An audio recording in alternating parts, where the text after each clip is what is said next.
Slay's absolute legs. I was gonna say something else, but I can't. Okay.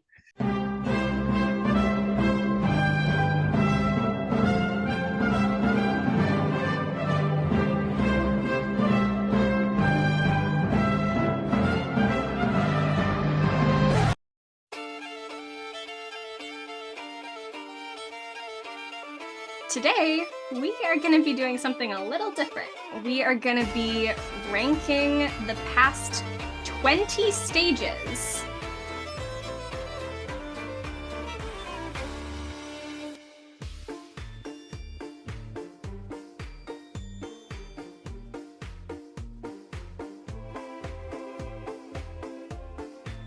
On to 2008. On to 2008.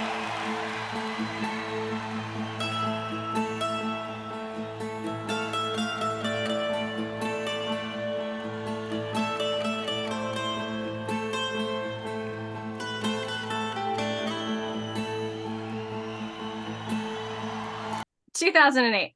I actually like this one a lot more. So while I did criticize the last one for being a small stage and a sea of LED, this one, at least you walked on the LED. Like, I didn't see many people going outside into the sea. It felt like a sea. It was restrictive for 2007 in my... There was, like, a lot of more entries that were actually going a bit outside of that. Russia was the one place, and I hate that entry anyway, but, like, they were restrictive. But, like, I like the stage met with the logo for that year. It had that paint splash and the two little horns, I'm going to call them. There's really nothing else to do. They're the rivers. Yeah.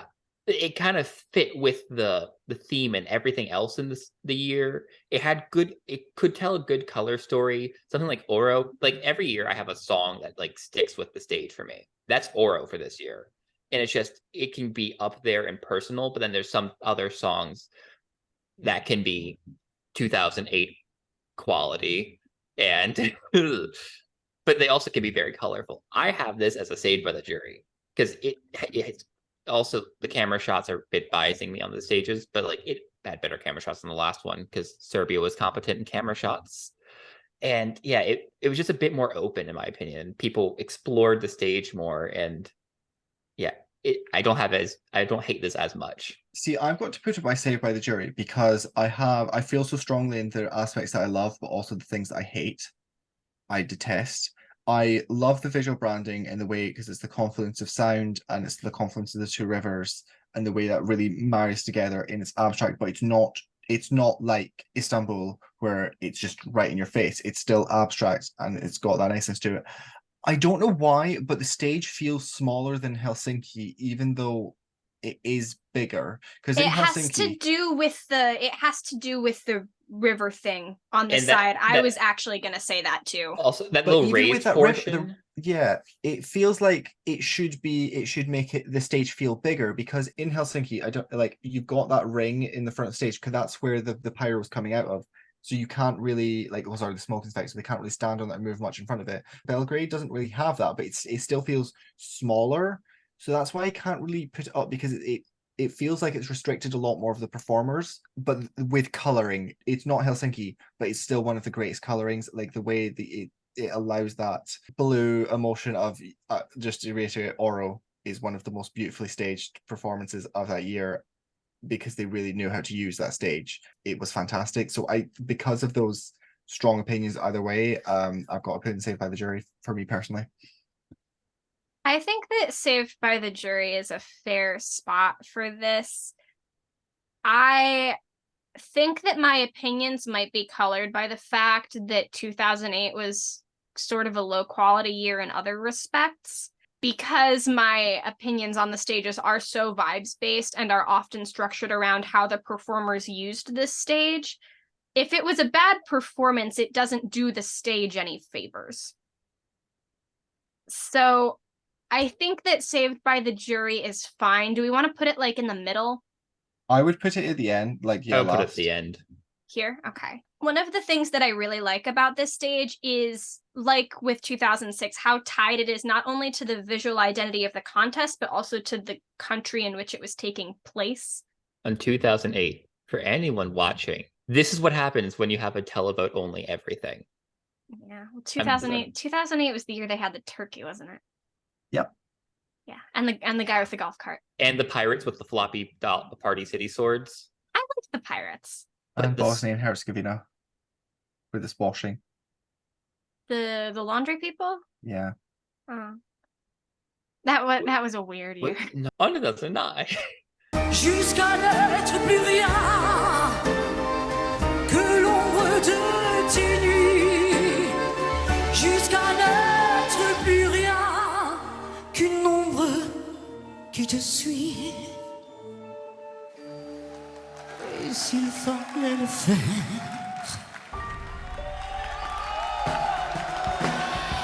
So, I love The Ring. The Ring, when I'm saying there's this, like, Oro was 2008 for me on that is the song of the stage. The song of the stage for this year was Randishad. On that woman moved the stage just with her mind. The little rings moving around. Also, Mamo. Mamo used that stage so incredibly amazing. The rings, the fact that they can move also, Turin, really, they did that. And those rings could go up, down, move diagonals, and could do a bunch. You had the little swoopy LED. It's a lot of LEDs. I feel like there's only one I could find at one point was Graham Norton's commentary, and he said there's like a third of the world's LEDs on that stage at the time. Bro, and what? For 2009, I mean, Russia could afford it. So I have it as 12 points. So amazing. But it was such a good stage and so well done and so versatile. Like, Mamo doesn't look like Fairy Tale at all. They all have the darkness of Mamo and the faces everywhere versus how bright and like peppy Fairy Tale is or then Lithuania, where he can just be on a piano. It's so amazing. It's an S tier. It's a 12 points. It's below 2006 for me, but it's still one of my faves. This is one of my favorite stages. It's not Mother. It's maybe Wynant to me. I adore the versatility in this, in everything. Like Ben said, the lighting. The one that really stands out for me for the movement of the pieces is Il se fait faire. I fucking hell, I butchered that. The way that they're moving ever so slightly, and just because it's not just they're going up, they're going down. They're moving slowly. They're like interlacing each other. It works so well.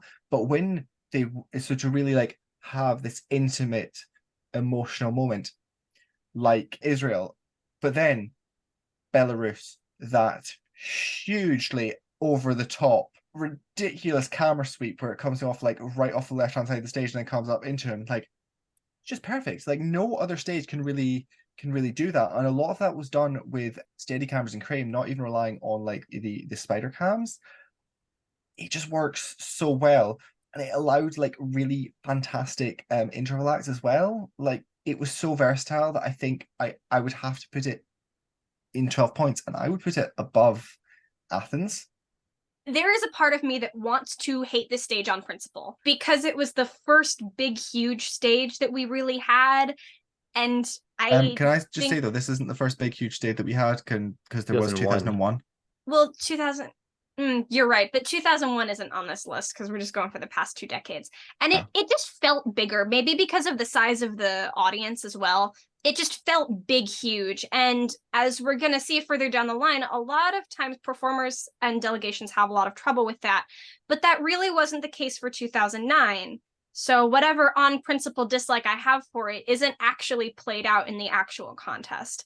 And maybe because we were coming from years of really smaller stages, and maybe it was also just more reflective of the era of the contest more generally, but the performances got really creative with it.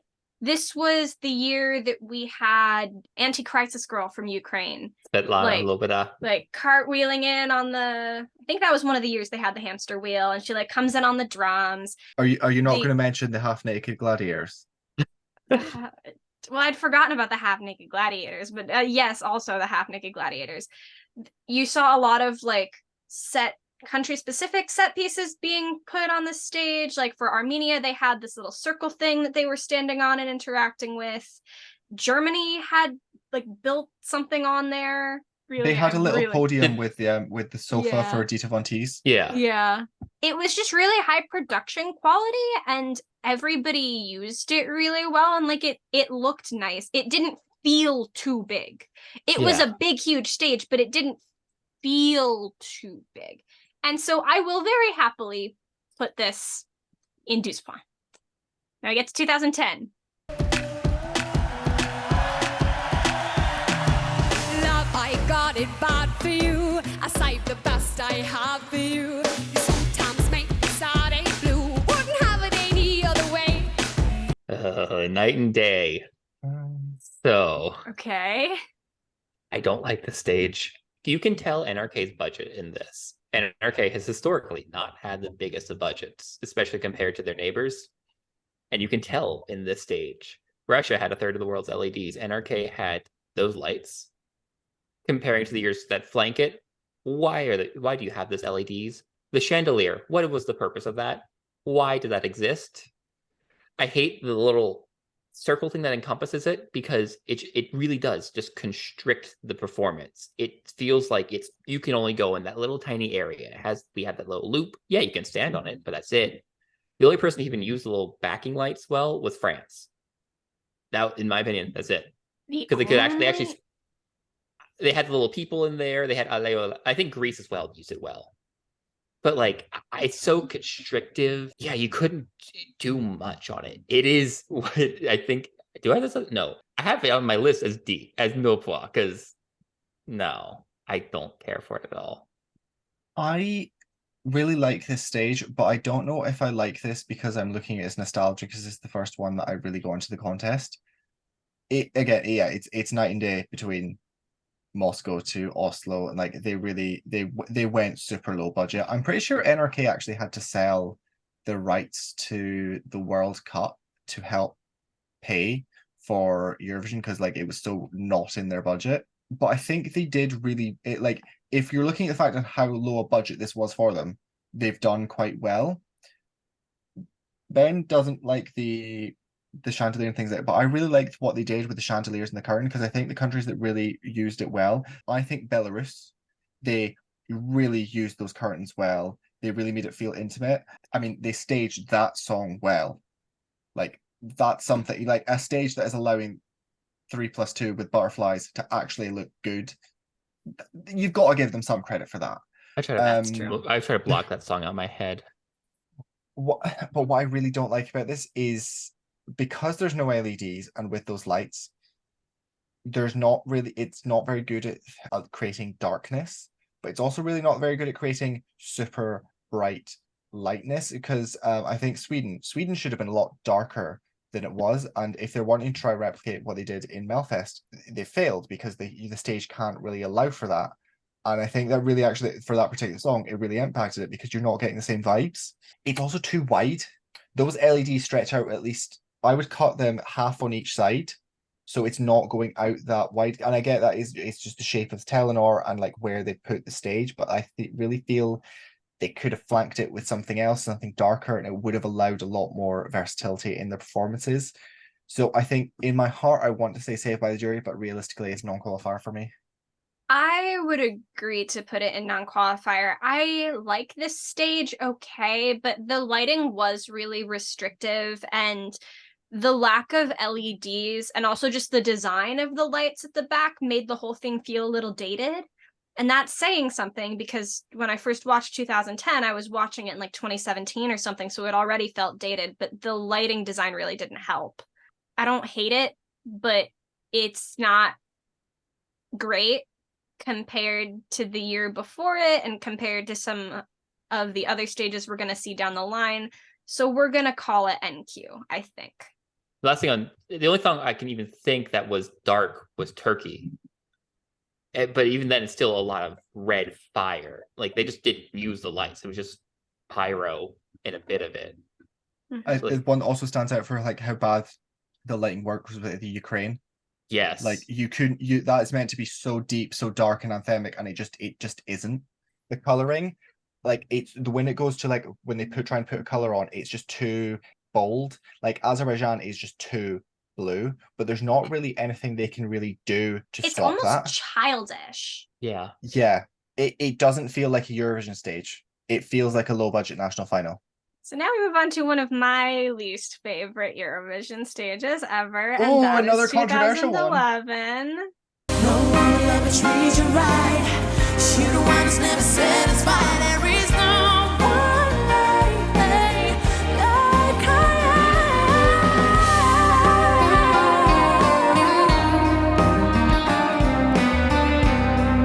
This is a middle of the pack for me because, so my critiques on it. Why is that LED so far away from the damn stage?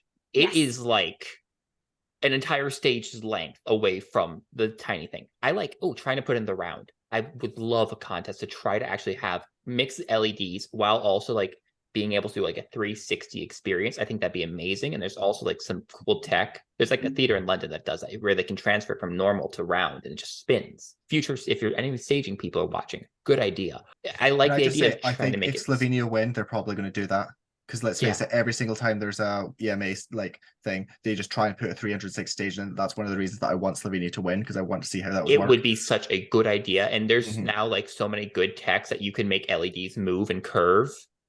That would be, it's a good concept, but there's nothing behind that stage. It is just a stage with a gap and then the giant LED that's so giant for no good reason other than so they could open it up so you could see the green room behind it. The satellite stage is so far away from the main stage as well. I never got the stethoscope until you literally just mentioned it. Me too. And yeah, it's just so grandiosely too big. This is, Frankfurt did it way too big. It could have been a lot more intimate. This was Düsseldorf. Oh, Düsseldorf. Why did I even think Frankfurt? I think I've been talking about airports too much today. I thought Frankfurt Airport in Germany. Yeah. Like just on the topic of that, can I just say that one of my favorite Eurovision tidbits is that Berlin wanted to host it in the then derelict Tempelhof airport in a tent. Like Stockholm. That was their official bid. Like Stockholm 2023. Yeah, I love Berlin. I have it on my notes as NQ. I could also put this in Le Point. Euan, do you want me to follow that so that you can just respond to all of our points, or let's just let you follow on? This stage was too big and too small at the same time. Yes. I am not sure how they even accomplished that, but it is too big and too small at the same time. The back LED was too far away. The stages were too close to the crowd. They were too low to the ground, and it made camera work really hard, and it just made all of the performers seem so small. And I think that the stage is a big part of why we remember 2011 as being a really weak year. I really do think so. I think that there are a lot of songs that would have been so much better on a different stage. But they had the stage that they had, and that's why everything looked so like washed out. Honestly, I feel like people wouldn't even hate Running Scared as much as they do if it had been on a different stage, because one of the things about Running Scared is that they just looked sort of bleached. And that was the fault of this stage, I feel like. And one of the reasons that they won, I think, was because they kept all the camera shots like kind of or most of the camera shots anyway, kind of close on the two of them and on their backing singers, and they didn't really move out so much as some of the other songs did, which helped them, I think. I personally don't hate Running Scared as a winner. I get why people don't like it. I think it's fine. This stage just made so many other songs that year look bad. Even if they weren't bad songs, they just looked bad. They looked badly staged, even if they weren't necessarily bad concepts. It's not that Eurovision site video or podcast without me making some wildly ridiculous comment, but this stage is so special in heart. I love this stage. If it were possible to marry a stage, I would marry it. It's so beautiful. It staged one of my favorite ever winners, Running Scared. I feel I need to put this in every single time, like Running Scared is mentioned. Running Scared is one of the greatest winners of all time, and it worked so well on that stage. I understand Ben's criticism with the fact that the stage, it's so far back, the LED is so far back, and I think that's from, because it's so wide and so low with the people are sitting around it, they need to have that gap to be able to like pull things onto the stage. That's the only reason I can sort of think why it's like that. This is the first Eurovision stage to have like a really proper, prominent satellite. And I think that satellite works so well because it's also the right amount of distance. A lot of them will get to like a problem that I really have with Liverpool stage is the satellite, but I think this one works so unbelievably well because it's so far away. Like Dan International is really, she's in that part, she's in the satellite and then she's running. She needs to actually run to the underside of the stage, and it works so well. Although it's so unbelievably massive, you look at Cyprus with Sanangolo Kapisa, they really made it feel anthemic and intimate. Even when they're doing those wider shots where you've still got them there on that stage, it works so well. But then you've got Sharoban with those, she's on there and then zooming out onto and looking up into this big vibrant stage, and it sets the scene. It's really, it way it works with color is so unbelievably beautiful. The downside I would say is like the concept of like feel your heartbeat. I literally, as you already noticed, I only just noticed there was a stethoscope that really should have played more into the stage. I think maybe having the satellite as sort of a heart or something like that, yeah, it'd be a bit kitschy, but like it's Eurovision 2011. I think this is one of my favorite stages, and I would honestly put this as 12 points. But I don't think we're going to be able to agree to negotiate. We will against not it that let you. time. Sorry. No. But I love this stage so much, and just the versatility and just the beauty of the LEDs and the lighting. It's just amazing. It's low down, which I like. Too many Eurovision stages are too bloody high. So where are we gonna put this? Well, what did I say? 12 points. Did Ben say nil point? I said non-qual or nil point. I would also say no point. I think if Ben's willing to put it in non-qualifier, we can put it in non-qualifier. That's fine. Can we put it in left of non-qualifier? No. Come on, it's better I could than accept Istanbul. it's better than Istanbul in 2010. It's okay. All right. But that being said, I would like to maybe petition to drag Istanbul down. Yeah, I think it's nil point. It's nil point. All right. So 2012.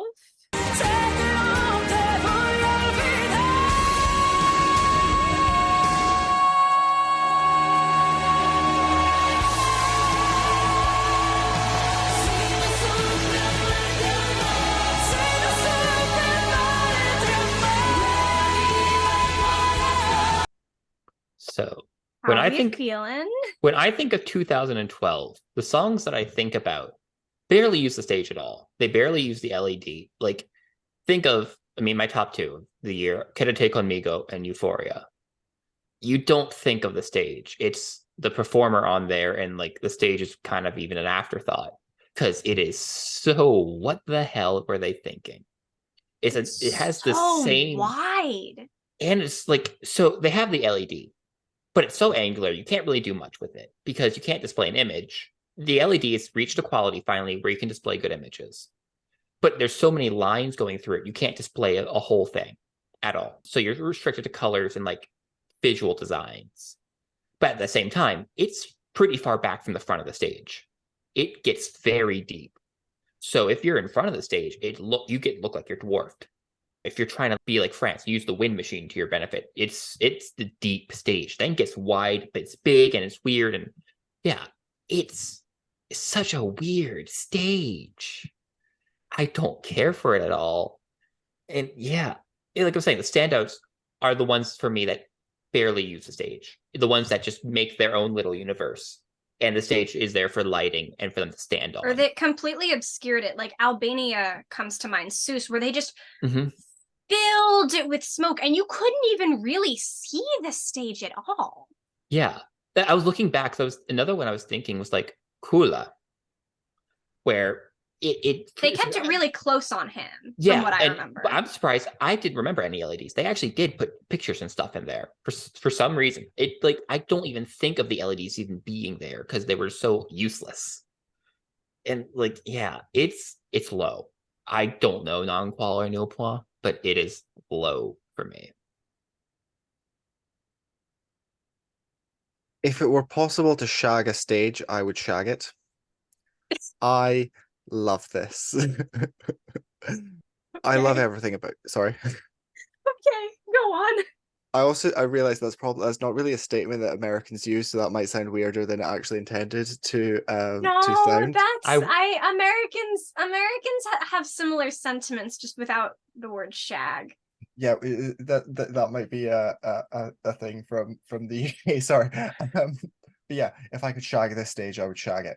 It's so gorgeous. I would argue that the thing about Kinetic Amigo, like they use that stage though, they use the coloring in those wider shots when it's really like you're looking at the backing singers, and I think it works really well.